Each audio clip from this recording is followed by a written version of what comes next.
Bugün sosial şəbəkələrdə mütərəqqi maskası taxıb xalqın inancına tüpürənlər əslində mənəviyyat terrorçularıdır.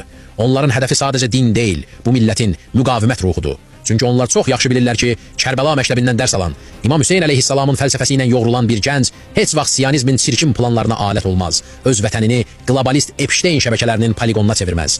Onlar Azərbaycan dilində danışırlar. Bizdən biri kimi görünməyə çalışırlar, amma ruhları Təl Avivin əmirləri ilə zəncirlənib.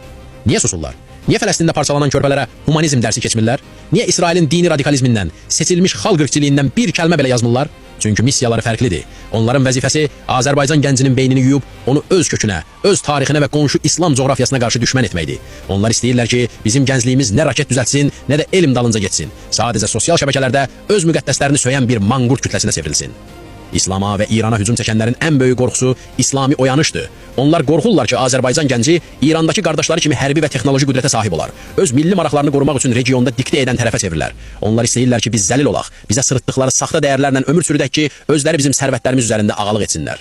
Adı istər çevik olsun, istər başqa bir şey. Biz bu simasızları tanıyırıq. Onların Azərbaycan pasportu daşıması onları bizdən etmir. Onlar bu torpağın çörəyini yeyib, Siyonist səfirliyinin qulluğunda duran, öz şərəfini viza və dollar qarşılığında satan bədbəxtlərdir. Amma unudurlar ki, bu millətin damarlarında hələ də Əhl-i Beyt qanı axır. Nə qədər canlı yayım atsalar da, nə qədər dinsizliyi təbliğ etsə də, bu millət öz qeyrətini Siyonist çəkməsi altına atmayacaq. Bizim yolumuz bəllidir, səngərimiz möhkəmdir. Haqq gələcək və batil mütləq yox olacaq.